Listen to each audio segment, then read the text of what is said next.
Olá pessoal, sejam bem-vindos mais uma vez. Nessa aula vamos dar continuidade ao estudo das oscilações e do movimento harmônico simples, desta vez analisando a relação entre o movimento harmônico simples e o movimento circular uniforme. Em 1564, em meio ao período artístico e cultural que hoje conhecemos como Renascença, nascia em Pisa, na Itália, Galileu Galilei. Galileu foi a personalidade fundamental na Revolução Científica. Ele desenvolveu os primeiros estudos sistemáticos do movimento uniformemente acelerado e foi o precursor de ideias que favoreceriam o desenvolvimento da mecânica newtoniana. Ele também se dedicou ao estudo do movimento pendular, depois de ficar intrigado com as oscilações periódicas do lustre da Catedral de Pisa. Galileu também deu significativas contribuições para a astronomia.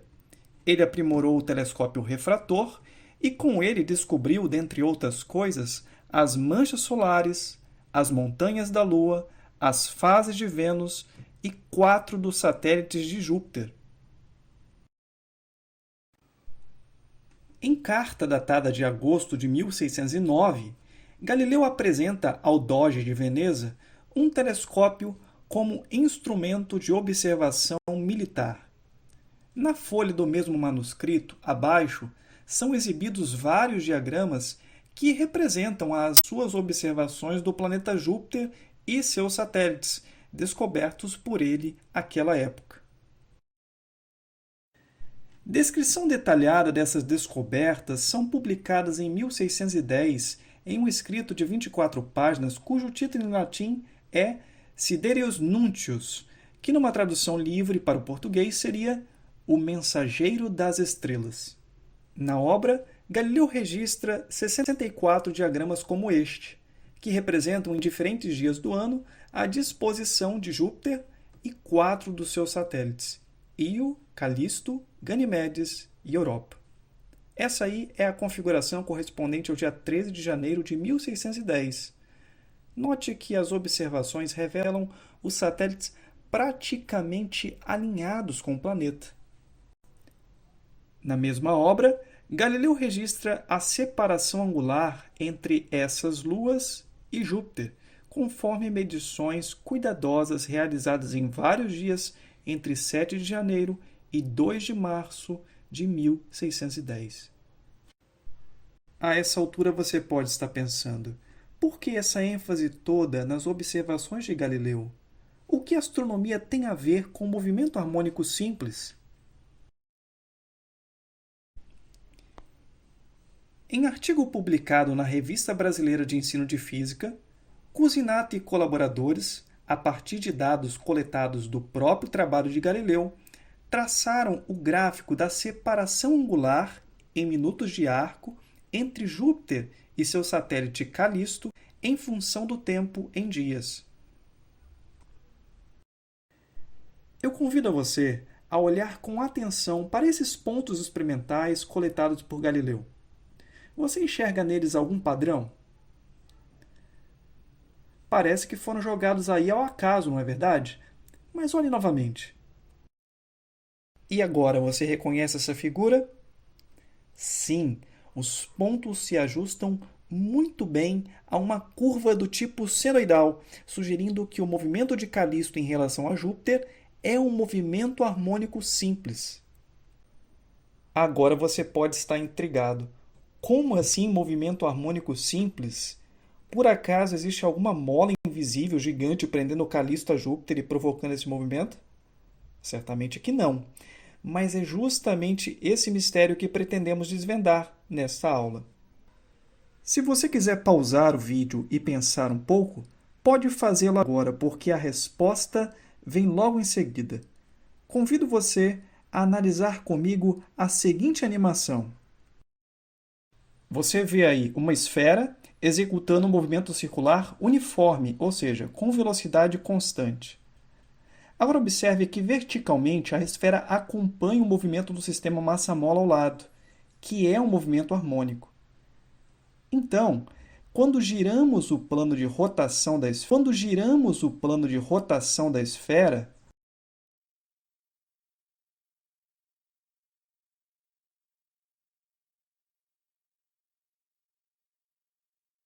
o que vemos é essencialmente um movimento harmônico simples. A conclusão que chegamos, paralelamente ao plano de rotação, apresenta-se como um movimento harmônico simples.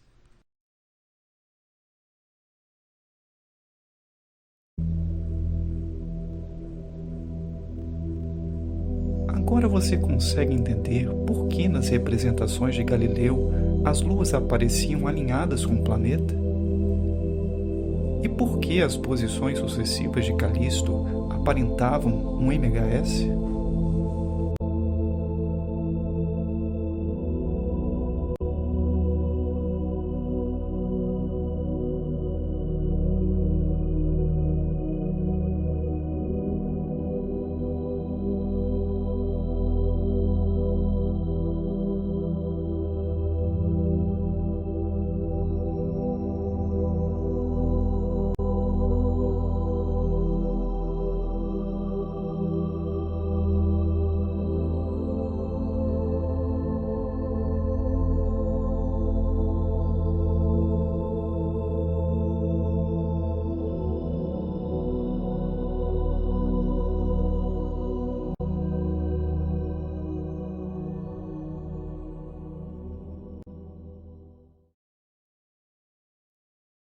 Então, pessoal, vocês estão pensando que acabou a aula, não é mesmo?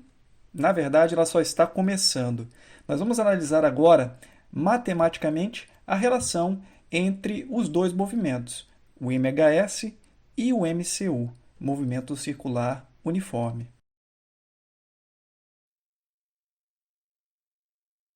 Aqui novamente você vê uma bolinha em movimento harmônico simples com uma amplitude A. Esse movimento pode ser encarado como a projeção na horizontal desse movimento circular uniforme aqui. Observe que, como a amplitude do MHS é A, esse é justamente o raio da trajetória do movimento circular.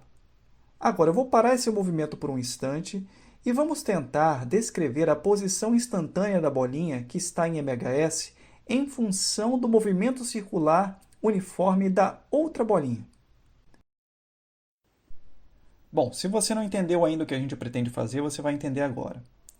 Primeiro, essa distância aqui vale A, que é o raio do círculo. A gente quer escrever uma expressão para essa posição instantânea aqui. Olhe para o círculo agora. Veja que o que a gente quer escrever é justamente uma expressão para esse segmento aqui. Percebeu o triângulo retângulo aí? Se nós conhecemos esse ângulo, que vamos chamar de φ, o que a gente quer encontrar é justamente o cateto adjacente ao ângulo φ. Então, x de t é igual a A cosseno φ. Embora nós tenhamos representado aqui uma situação estática, você deve ter em mente que esse sistema está em movimento. Portanto, esse ângulo φ depende do tempo. Digamos que a velocidade angular com que a bolinha perfaz o movimento circular seja ômega.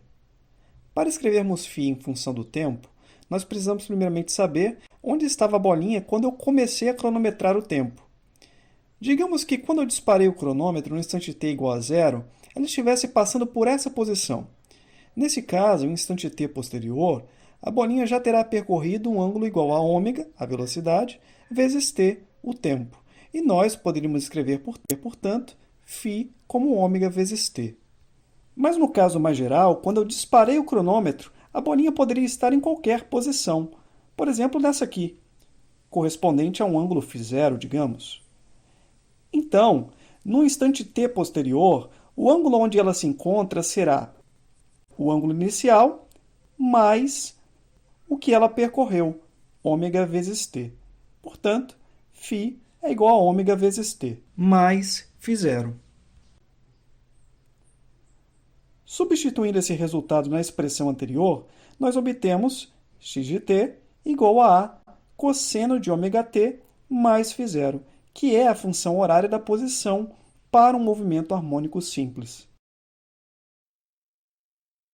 Mas não é apenas a posição horizontal projetada que corresponde ao movimento harmônico simples. O mesmo vale para a velocidade, veja. Você já sabe que em qualquer movimento, a velocidade é sempre tangencial à trajetória.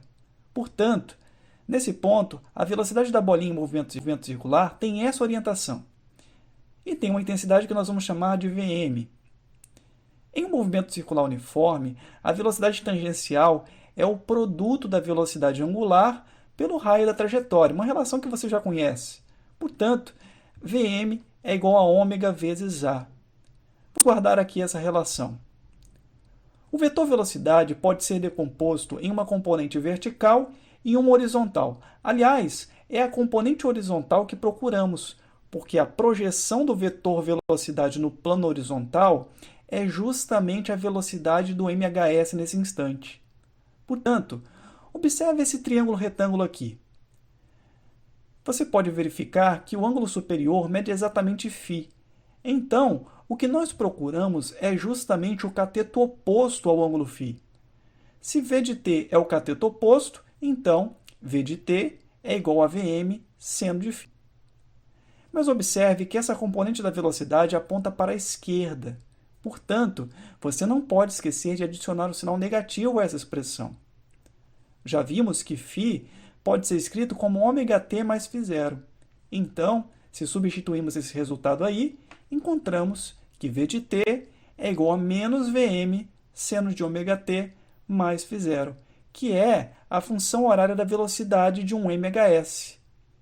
Ou, substituindo Vm igual a ômega vezes A, encontramos que v de t é igual a menos ômega vezes A seno de ômega-t mais φ0. Como a velocidade do mhs é justamente a componente horizontal, quando a bolinha do movimento circular passa exatamente do topo da trajetória, que corresponde à posição de equilíbrio do mhs, a velocidade é a máxima possível. Isso também ocorre quando ela passa pela base da trajetória. Agora observe que nos extremos à esquerda e à direita, a componente horizontal é zero, o que significa que a velocidade do mhs é zero nesses extremos. Vamos analisar agora a aceleração. Em um movimento circular uniforme, a aceleração é do tipo centrípeta. Vamos chamar essa aceleração de AM. Você já sabe que a aceleração centrípeta pode ser escrita como a velocidade angular ao quadrado vezes o raio da trajetória. Logo, AM é igual a ômega ao quadrado vezes A. Nós podemos decompor o vetor aceleração em uma componente vertical e uma componente horizontal, assim como fizemos com a velocidade. Sendo que a componente horizontal é justamente a aceleração do mhs nesse instante. Para escrever essa componente, observe esse triângulo retângulo. Agora, note que esse ângulo é φ, e, portanto, o que procuramos é o cateto adjacente ao ângulo φ. Então, A de t é igual a AM cosseno φ. Mas observe que essa componente da aceleração aponta para a esquerda. Então, adicionamos aqui o sinal de menos. E agora, visto que φ é igual a ômega-t mais φ0, encontramos que A de t é igual a menos AM cosseno de ômega-t mais φ0, que é a função horária da aceleração de um mhs. Se quisermos, podemos substituir ainda AM igual a ômega ao quadrado A, para encontrarmos A de t é igual a menos ômega ao quadrado A cosseno de ômega-t mais φ0. Observe que quando a bolinha do movimento circular passa pelo topo da trajetória, que corresponde à posição de equilíbrio do mhs, a componente horizontal da aceleração centrípeta é nula, e, portanto, a aceleração do mhs nesse instante também será nula. O mesmo ocorre quando ela passa pela base da trajetória. Já nos extremos, à esquerda e à direita, a componente horizontal da aceleração é a própria aceleração centrípeta e, portanto, corresponde aos pontos onde o mhs apresenta a aceleração máxima.